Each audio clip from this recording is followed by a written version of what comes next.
19:06, ahora formalmente arrancamos Puntos de Vista. ¿Qué tal, Fernanda? ¿Cómo estás? ¿Qué tal, Diego? ¿Cómo te va? Muy Saludo bien. también a la gente que se va sumando. Bienvenidos, bienvenidas. Hay mucho que hablar, mucho que contar, calorcito también el Sí. día de hoy, 25 ahora. Así que bueno, va a ser un poco la constante también para el día de mañana y precipitaciones a partir del viernes, sábado y domingo anuncian. Es así, fin de semana pasado por agua. Nosotros empezamos así, Puntos de Vista, con muchas informaciones y una específicamente que tiene que ver y que pone nuevamente en el ojo de la tormenta al Instituto de Previsión Social. ¿Cuánto podés gastar en combustible? Y hay gente que tiene un presupuesto muy ajustado. Sí, y otros muy grandes por lo visto. Sí. Y la previsional estaría bien que tenga un buen presupuesto, Sí. pero que sea para la utilidad de todos los asegurados, de lo que hace falta, y que sean montos comprensibles, digamos. Claro, no Grave la exorbitantes. denuncia, ¿eh? Sí. Imagínate que, ¿cuánto es lo que podés cargar como combustible en un día vos, como usuario habitual? ¿Y cuánto carga la gente para llenar un tanque, dependiendo del tipo de combustible? No, pero en un día. Y en un día, no sé, pero la gente que anda en moto carga un 10.000. Sí. Los que andan en auto para el día cargan un 20, 25, 50, algunos, Sí. dependiendo del tipo de combustible que utilicen. Y bueno, para batallar un día, 1.000 millones te parece un 1.000 monto. millones en combustible, una locura. En un día. Una locura. ¿Qué clase de tanque tenés que tener? ¿Qué clase de tarjeta, además? ¿Qué clase de fondo? Ah, del Pero el IPS. tanque sin fondo también. Qué bárbaro. Y la tarjeta Andan con esos mucho autos fondo. preparados para traer contrabando, ¿verdad? ¿Viste que habían esos autos que tienen 6, 7 Sí. cargas o lugares para cargar? Bueno, ¿qué fue lo que pasó? ¿Qué pasó? Y poniendo en contexto, hoy la Contraloría dio a conocer detalles de una auditoría que realizó la Contraloría General de la República a la previsional. Y a raíz de esto se presentó en el Congreso y allí es que se conocen los detalles de un funcionario, un trabajador que realizó cargas de combustibles, supuestamente, en un día gastando 1.000 millones de guaraníes. 1.000 millones en un día, esa es la denuncia. Y estamos hablando ya no de una denuncia informal, estamos hablando de una denuncia que hacen las autoridades correspondientes. Claro. Tenemos para compartir lo que decía el Contralor Camilo Benítez respecto a este tema. La fiscalización realizada en el Instituto de Previsión Social, a mi criterio, amerita una presentación detallada, si se pudiera decir, porque se realizaron varias actividades de control a la previsional, una auditoría de obras, auditorías financieras y también de combustible, y también se hizo una auditoría al pago de proveedores. En cuanto a la auditoría relativa al uso de combustible, no se constató documento de rendición de cuentas de consumo de combustible por total de 700 millones de guaraníes, equivalente a 74.000 litros, por lo cual no se pudo evidenciar su efectiva utilización y si fue para los fines de la institución. No se pudo evidenciar documentalmente dónde fue a parar este consumo de combustible. No se evidenció 221 documentos de entrega de tarjetas magnéticas para consumo de combustible por 763 millones de guaraníes. Y hay un caso creo que podría ser como un ejemplo, un mismo funcionario en más de un vehículo del IPS en diferentes localidades del país y con tarjetas magnéticas asignadas a diferentes dependencias, cargó en un mismo día más de 1.000 millones de guaraníes.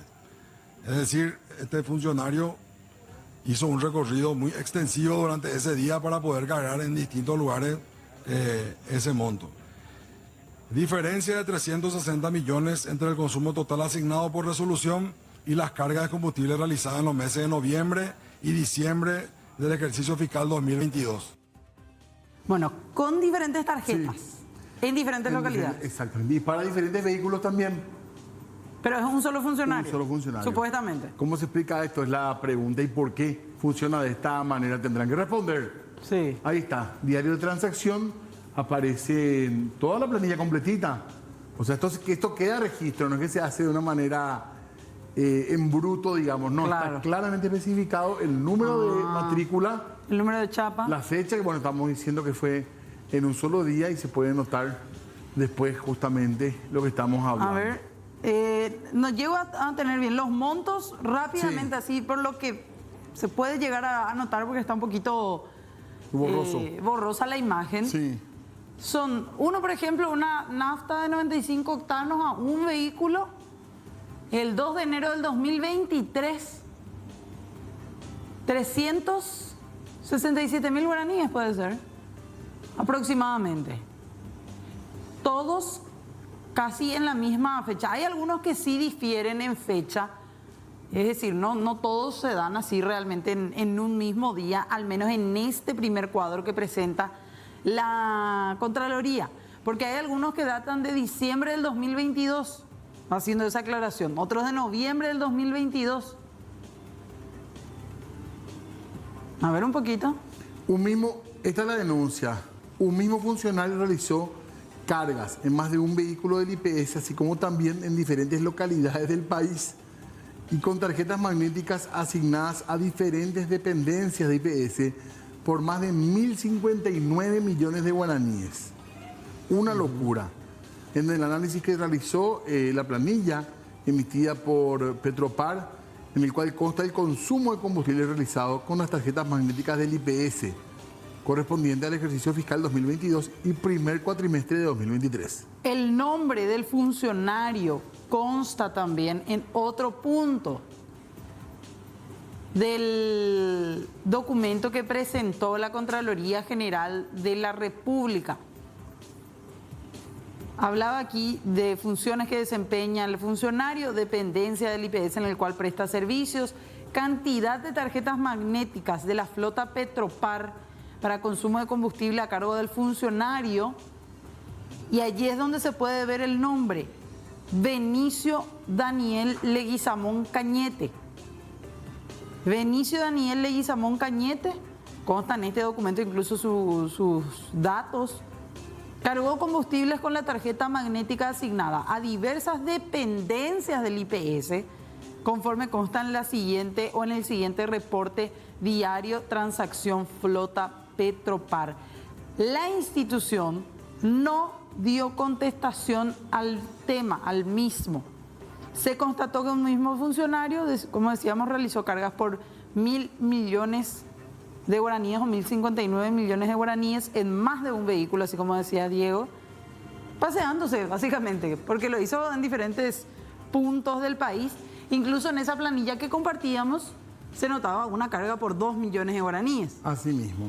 Está la denuncia, esto seguramente tiene que investigarse en otras instancias también, Sí. ante la posibilidad de que haya alguna situación ilícita. Pero habló más el doctor Benítez. Exactamente, escuchamos al control. Es preocupante porque es una entidad que maneja muchísimos recursos patrimoniales y obviamente tiene una desprolijidad administrativa importante. El hecho de que no coincidan los informes proveídos por las empresas proveedoras con lo que ellos informan en su contabilidad es un rasgo que debería de profundizarse aún más, inclusive para ver la forma de que esta institución tan importante para nuestro país pueda mejorar su manejo administrativo. Cambiemos de tema y tenemos que hablar de Erico Galeano. Nuevamente una traba para que se realice la audiencia de imposición de medidas contra el senador, a quien ya le retiraron los fueros. Porque la defensa del imputado, el senador colorado Erico Galeano, presentó en esta ocasión una apelación general, es decir, apeló la decisión del tribunal que recientemente había confirmado al juez Gustavo Amarilla para que pueda seguir siendo el juez que entienda en su causa y que pueda proseguir con los trámites, en este caso, en el cual se investiga lavado de dinero y asociación criminal en contra de Galeano. De esta manera y con esta acción, nuevamente una acción dilatoria, se vuelve a posponer la audiencia de imposición de medidas hasta tanto se resuelva, reiteramos, esta apelación que realizan los defensores de Erico Galeano a la decisión de un tribunal que confirmaba al juez Gustavo Amarilla en la causa.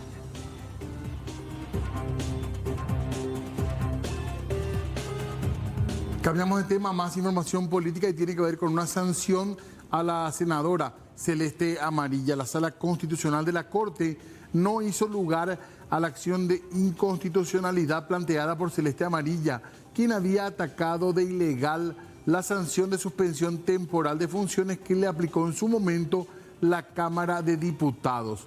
Esto había pasado en octubre de 2020, cuando la parlamentaria fue sancionada, y dicha sanción es ahora ratificada en su validez por la máxima instancia judicial. Recordemos que Celeste Amarilla en ese entonces era diputada y actualmente es senadora de la Nación.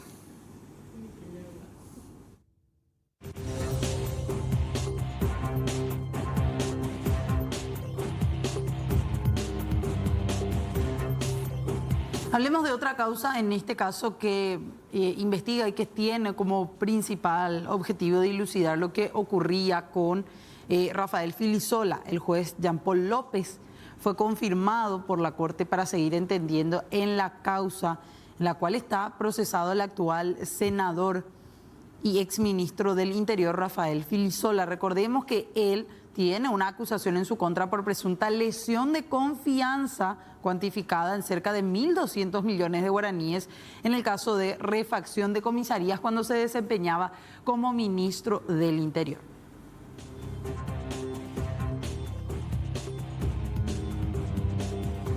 Más información judicial vinculada a posibles hechos de corrupción, en este caso para seguir los pasos de este juicio contra el hombre que ven ustedes ahora en pantalla, Díaz Verón. Se reanudó el juicio oral y público al exfiscal general del Estado, Javier Díaz Verón, también a su esposa María Selva Morínigo. En la ocasión se procedió a la contestación de los incidentes iniciales planteados en el juicio. El tribunal de sentencia está integrado por los jueces Víctor Alfieri, Darío Báez y Alba González. La acusación, recordemos, es por enriquecimiento ilícito. Esto continúa el próximo 8 de septiembre.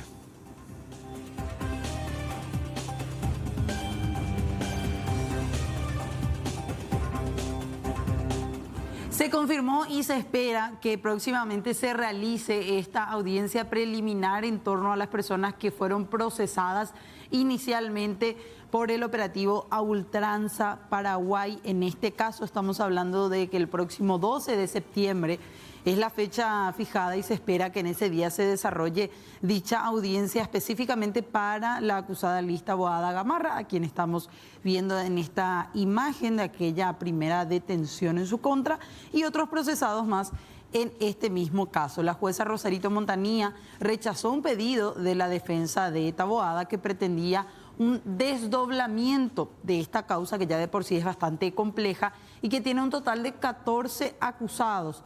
Entre ellos, recordemos, está el exdiputado Juan Carlos Osorio.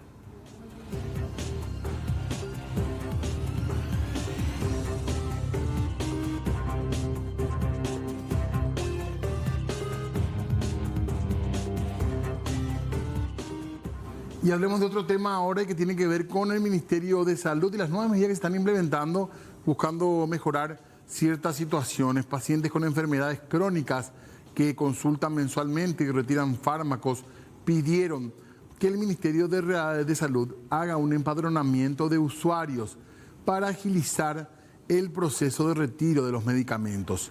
La cartera sanitaria ya inició los trabajos para tener una lista de todos los pacientes, principalmente los que recurren de manera mensual o semanal a retirar medicamentos. Estamos hablando de algunos cuadros como hipertensión, diabetes. También la idea es sumar otras patologías.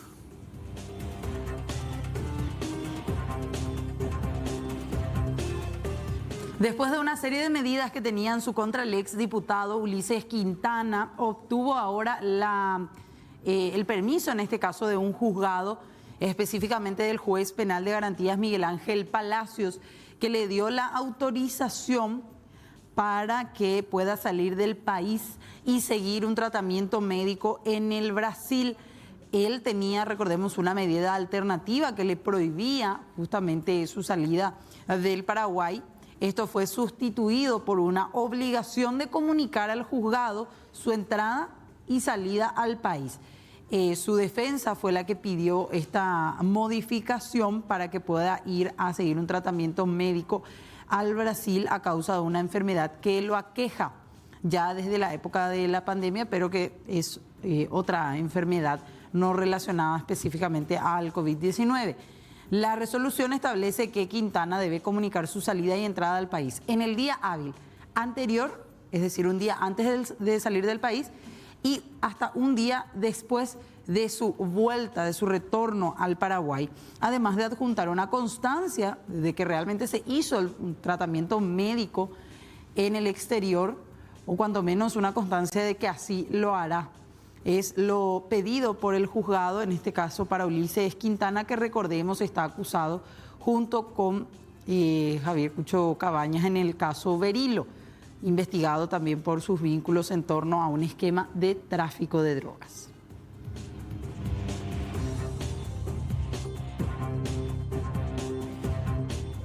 Bueno, mucho movimiento en términos judiciales y políticos, ¿eh? Sí, señor. Bastante, en realidad. A la vuelta de la Sí. pausa vamos a hablar de otro tema, vamos a hablar de lo que tiene que ver con el ámbito productivo en nuestro país. Exactamente, y las posibilidades de crédito que hay hoy en día y los problemas también que atraviesa la institución, muy importante. A la vuelta de la pausa ya venimos.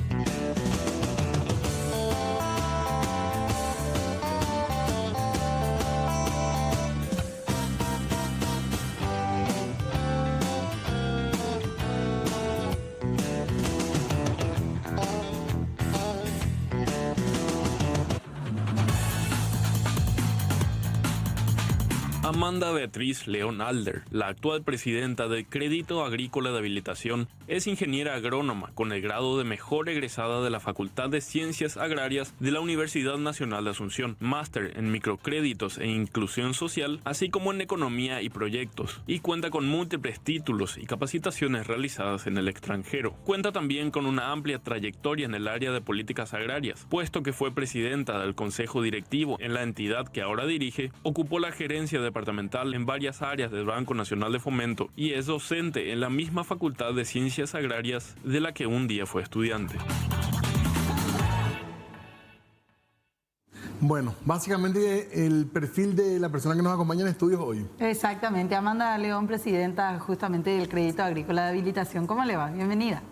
Muchas gracias, Fernanda, Diego, por la invitación para compartir con ustedes esta noche y contar un poco lo que hacemos desde el Crédito Agrícola de Habilitación. Un retorno a la institución de su parte, digamos. Asimismo, yo me inicié como profesional en el Crédito Agrícola de Habilitación.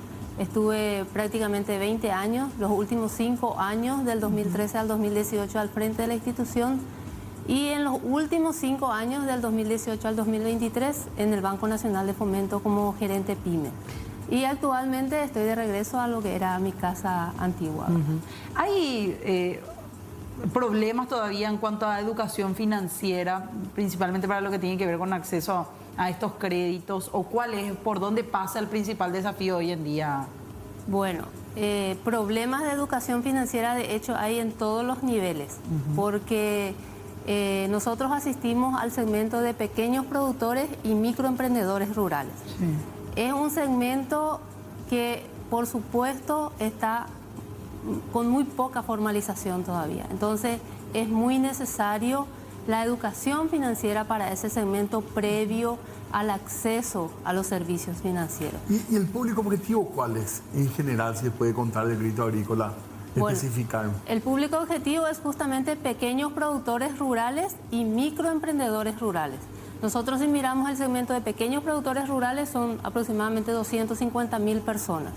Y el segmento de microempresarios ya sería en el orden de 500.000. ¿Qué es un pequeño, un micro? ¿Tiene que ver con la cantidad de tierra o la extensión cultivada? ¿Cómo Bueno, la inversión? realmente la cantidad de tierra hoy día ya no es relevante por el tema de la tecnología. Por ejemplo, un pequeño productor hortícola puede hacer en un invernadero importante cantidad de producción y rotar varias veces al año. O sea, la cantidad de tierra no es lo principal. Nosotros siempre estamos mirando ahora la capacidad de pago y el nivel de endeudamiento de la gente, porque La institución trabaja con crédito, no es un subsidio. Entonces, mal vamos a estar haciendo si es que le damos a una persona que no tiene capacidad de pago, porque le estamos generando un problema potencial en el corto plazo. Y ese es uno de los temas que hay que discutir, ¿verdad? ¿Quién accede al crédito? ¿Cómo lo hacen? ¿Y qué facilidades tienen? Es así. Queremos compartir justamente con ustedes, directora, lo que tiene que ver con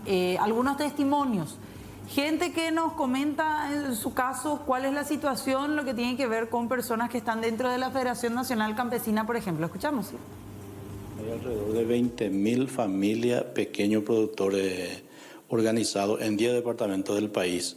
Pero a nivel país, según el último censo, hay alrededor de 250.000 familias, pequeños productores, Orecoa hasta 20 hectáreas de tierra. ¿Ya tuvieron la oportunidad de acceder al crédito agrícola? Bueno, desde la Federación Nacional Campesina, ahora siempre luchar, por un lado, y que tomamos oye potencial la producción primaria, producción de alimentos, diversidad de rubros producidos hoy siempre los pequeños productores y medianos productores para la alimentación nacional, y materia prima industrializable.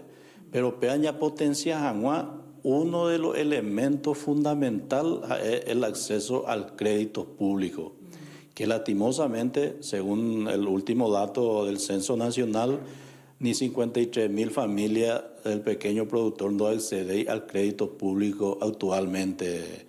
¿Va esa cuenta que tuve ya acceder al crédito? Apenas en situación obrero colocada como preocupación desde la Federación Nacional Campesina, porque el crédito agrícola de habilitación, por ejemplo, su nombre luego dice crédito de habilitación. La pequeño productor anteriormente oí algunos accesos al crédito y como garantía, colocar la producción, la pequeño productor o producida. Actualmente, actualmente el acceso al crédito agrícola de habilitación para acceder a un préstamo debe demostrar capacidad de devolución a través de algún prenda o título de propiedad, garantías reales y además de diferentes requisitos. Decía Marcial Gómez, es así como usted nos explicaba, ¿verdad? Bueno, que se pueda solventar la capacidad de pago. La garantía es una cuestión totalmente accesoria. Nosotros trabajamos en el crédito agrícola en el segmento de microcrédito. Microcréditos está en el orden de 25 unidades de salarios mínimos, que a la fecha estaría rondando aproximadamente en 67 millones como techo. Como techo, ¿verdad? Okay. Entonces, solicitar garantía real para ese segmento realmente es encarecer el préstamo. Por eso es que nosotros miramos como institución financiera la capacidad de pago del cliente. ¿Y cómo se determina esa capacidad de pago? Y básicamente de acuerdo a su nivel de ingreso potencial, de acuerdo al rubro que lleva adelante. O sea que las personas que hoy día no tienen título o las familias que no tienen todavía título igual pueden ser sujetos de crédito en el crédito agrícola, porque nosotros no exigimos una garantía real, ni siquiera una prenda. ¿Tiene mucha morosidad en el tema de pagos? Realmente, Diego, el crédito agrícola está muy especializado en su trabajo. Nosotros somos 450 personas trabajando y en un 90%, para no decir más, los funcionarios hacen muy bien el trabajo, porque la morosidad reciente es apenas del 6%. O sea, eso para el segmento que nosotros trabajamos, un segmento vulnerable que está en un proceso de transición, es bastante bajo, ¿verdad? Entonces, hoy día nuestros funcionarios ya seleccionan bien a la clientela del crédito agrícola. ¿Cuál es el cliente tipo, digamos? Bueno, quería un poco comentar lo que decía Marcial con relación a la cantidad de clientes potenciales que hay. Y es cierto lo que dice, de acuerdo al Censo Agropecuario Nacional, menos de 44.000 personas hoy acceden al crédito. Entonces, ese es el principal desafío que tiene hoy día la institución y que nos indicó justamente el presidente Santiago Peña, de poder generar un mayor acceso a los servicios financieros en ese segmento. ¿Va a llegar a cuánto? Bueno, todavía no definimos eso porque también tenemos que mirar nuestra disponibilidad financiera. Entonces, es ahí donde nosotros estamos focalizándonos para dar mayor acceso a la gente, porque imagínense que 44.000 acceden ahora. ¿Cuánto dejan de acceder al crédito? Más de 200.000 personas. ¿Cómo se financia esa gente? Claro. Entonces, eso es un problema potencial dependiendo de cómo se está financiando esa gente, a qué costo se está financiando. Pero ¿por qué cuesta tanto que ellos puedan acceder? Vuelvo nuevamente a esa primera pregunta que le hacía el presidente. ¿Es un problema de formalización, como decía usted? ¿Es un problema que no conocen los productos? Realmente la formalización no le restringe tanto, porque nosotros trabajamos en un proceso de educación financiera con ellos para ir formalizando a los clientes, ¿verdad? Hoy día un cliente que no está formalizado igualmente puede ser sujeto de crédito, porque en realidad lo que nosotros medimos es su capacidad de repago de ese crédito. Insistimos mucho en el repago, porque es un crédito, no es un subsidio. Tenemos que hacer una pausa nosotros y para seguir hablando de esto, ¿verdad? ¿Quiénes más? Aparte, uno piensa inmediatamente en pequeños agricultores, productores, pero también hablaban de microempresarios rurales. Porque en el sector rural hoy día se diversifica también las actividades productivas y la fuente de generación de ingresos de las familias. Vamos a hablar de eso en un ratito. Sí, señor. Tenemos que hacer breve pausa, ya venimos.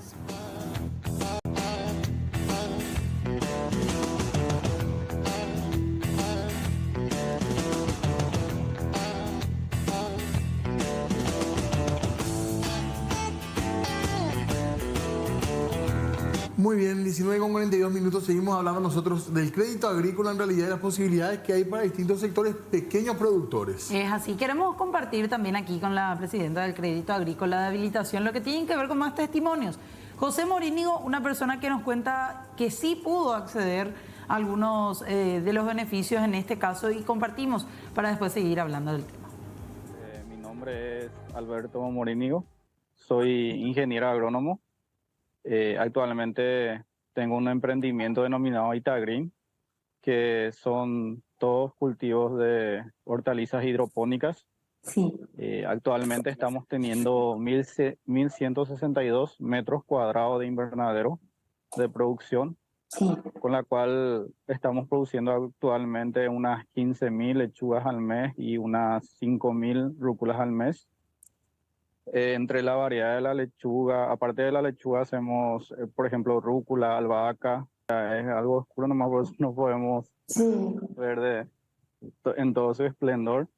Acá tenemos, por ejemplo, las moradas. Y acá las moradas más grandes. Ahí se puede ver el invernadero. Este le llamamos el invernadero 1, el más grande. Que tiene 784 metros cuadrados. Sí. Ahí afuera tenemos otro invernadero más chico con otro sistema también hidropónico que es de 127 metros cuadrados. Más cerca de mi casa tenemos otro invernadero que ahí tenemos 272 metros cuadrados que hace un mes estamos haciendo trabajar ese lugar. Empezamos en el año 2019 nosotros. 2019. Ahí estamos Y avanzando. para comenzar este trabajo, ¿fue que accediste al crédito agrícola o después ya fue eso? Bueno, en realidad fue un todo. Concursé, me acuerdo, la Secretaría Nacional de la Juventud, que era que lanzó un concurso. Y mediante ese concurso salí ganador, me gané el premio y uno de los beneficios era que el crédito agrícola iba a apoyar a los que tenían ideas emprendedoras, a trabajar en ello, a insistir, porque la verdad no fue fácil, había mucho protocolo y conseguí un pequeño préstamo. Después también esto es gracias a que me asocié, porque esto es una inversión bastante grande. Sí. Y también préstamos de otros lugares, pero sí, el préstamo del crédito agrícola ayudó bastante. Qué interesante, un buen modelo podemos decir, ¿verdad? Se dan cuenta que él en 1.000 metros cuadrados, ¿cuánto produce? Y ahí es muy importante el conocimiento que él tiene y la tecnología que implementa. Claro, es ingeniero agrónomo. Él es ingeniero agrónomo, pero independientemente de que sea ingeniero agrónomo, él está haciendo una inversión y está aplicando una tecnología para poder está haciendo lechuga hidropónica. Sí. Entonces, realmente la Eso superficie... tiene mercado, ¿verdad? Por supuesto. Y tiene un precio diferenciado también en los super cuando nos vamos y vemos lechugas hidropónicas, tiene otro precio efectivamente, ¿verdad? Entonces, la cantidad de tierra que tiene no es lo más relevante, depende de la tecnología que aplica, ¿verdad? Y del conocimiento y de las inversiones que hace. Porque si seguimos haciendo de una manera tradicional, el resultado va a ser siempre igual, ¿verdad? Por eso es importante la incorporación de tecnología en el trabajo del pequeño productor. Y con el crédito agrícola también se puede financiar la tecnología como una inversión y el capital operativo. Hay una cuestión también de gestores que por lo general quieren intervenir en medio de todo ese proceso del acceso a este tipo de créditos. Presidenta, ¿cómo están trabajando con esa cuestión? Bueno, yo en todas mis intervenciones siempre hablo de ese tema porque realmente no se necesita gestores. Los gestores lo que hacen es un cobro adicional al potencial cliente. Que se aprovechan de la ignorancia muchas veces de cómo proceder, entonces, ¿verdad? Nosotros le invitamos a los pequeños productores a que se acerquen directamente a las oficinas del crédito agrícola y la conformación de la solicitud de crédito del plan de trabajo lo realiza con el funcionario a costo cero. ¿Le ayuda a desarrollar el...? Por supuesto. Sin tener que pagar a un tercero. Sin tener que pagar, y nosotros como funcionarios públicos tenemos que conformar la carpeta, hacer la visita in situ y nada de eso tiene un costo. Una cosita más, nos queda poco tiempo ya de vuelta. Hablaba de pequeño emprendimiento también con respecto al ámbito rural, más allá de lo que es la agricultura. ¿Cuáles son los pequeños emprendedores o pequeños emprendimientos? Bueno, nosotros trabajamos en el sector rural todas las actividades económicas que hacen las mujeres. De un tiempo a esta parte nos enfocamos mucho a mujeres y jóvenes. El que vimos recién es un joven. Entonces tratamos de darle oportunidades también a mujeres y jóvenes que históricamente no eran sujetos de crédito en el crédito agrícola. Con la nueva Carta Orgánica que se había promulgado en el 2014, se dio la posibilidad de que también se pueda ofrecer servicios financieros a otras actividades que no sean exclusivamente agricultura y ganadería. ¿Cómo qué, por ejemplo? Y por ejemplo, pequeños comercios, no sé, un gomero, por ejemplo, que está también dentro del circuito. Y las propias familias hoy día ya manejan otras actividades también para diversificar su fuente de generación de ingresos. Y esas actividades económicas también pueden ser financiadas con el crédito agrícola porque siguen siendo muchas veces personas vinculadas y también siguen siendo informales y que no tienen acceso a servicios financieros en otros lados. Para cerrar con usted, Presidenta, queremos compartir algunos requisitos nuevamente. Tenemos algunas placas para mostrar lo que tiene que ver con requisitos para acceder, como decíamos, al crédito agrícola de habilitación. Fotocopia de título de propiedad o copia de contrato de alquiler. Claro, no se necesita título precisamente. Hay que saber demostrar dónde uno reside y qué superficie de tierra tiene para producir. Para utilizar. ¿Qué va a poder producir? El siguiente, último pago de factura de ANDE o ESAP del lugar de residencia tiene que ser... Del lugar de residencia para poder justamente hacer la visita in situ y para que posteriormente cualquier seguimiento que se pueda hacer se pueda ubicar al cliente que accedió al crédito. Esto suelen solicitar también en el ámbito de ganadería, lo que tiene que ver, vamos al siguiente, con certificado de movimientos de ganado por establecimiento. Así mismo. Es obligatorio presentar. Nosotros también damos créditos para el sector de ganadería, entonces normalmente ahí se solicita el acta de vacunación, el movimiento de ganado, para poder tener el respaldo justamente de que es un pequeño ganadero. ¿Encontraron hechos de corrupción vinculados a la administración anterior? Hay varias denuncias a instancia de la Fiscalía actualmente y bueno, vamos a estar impulsando eso porque hay muchos pequeños productores que fueron estafados por clientes, o sea, por funcionarios que tienen mala fe, ¿verdad? Pero eso está a instancia de la Fiscalía y ya se hicieron todas las denuncias ya en el periodo anterior también. Pero son funcionarios o personas que se hacían pasar como funcionarios. No, son funcionarios. Por eso digo que el 90% está empoderado, o más incluso, ¿verdad? Pero siempre también aparecen personas con malas intenciones y que se aprovechan del desconocimiento de los pequeños productores. Gracias, Presidenta, muy amable. Gracias a ustedes por el espacio y bueno, permítanos compartir siempre nuestro servicio y dar la oportunidad a que más compatriotas puedan acceder a servicios financieros en el crédito agrícola de habilitación. Bueno, muy bien. Así hablamos del tema de la noche de hoy. Exactamente. Hacemos una breve pausa, enseguida volvemos. Ahí está el desafío para el grupo acá. Y 10K para la gente que ya tiene experiencia. Para los Ultra Pro 10K. Exactamente. Pero los 10K van a llegar mucho antes que los 5K. Seguro. Suele pasar. Bueno, servicronos.com es la página en la cual ustedes también pueden inscribirse. Todavía quedan lugares, aunque poquitos. Ahí estaban viendo los kits de carrera, el número para informes, el 0971-53-3030. Ahí pueden escribir para mayores detalles en caso de querer participar de la corrida del año. Exactamente, nosotros nos estamos preparando ya para ir al sur en un ratito con Mi Tierra Roja, pero queremos hablar de esto también porque van llegando o van asumiendo oficialmente las autoridades, por más que ya están en funciones. Es el caso de Carlos Fernández Valdovinos. Primeramente juró como ministro de Hacienda, pero al haber el cambio en la institución, hoy lo hizo oficialmente como ministro de Economía y Finanzas. Él habló sobre el presupuesto del año que viene, cuáles son los trabajos que se van a tener y por sobre todo, qué proyecciones tienen para pagar esas deudas que le dejó el gobierno anterior.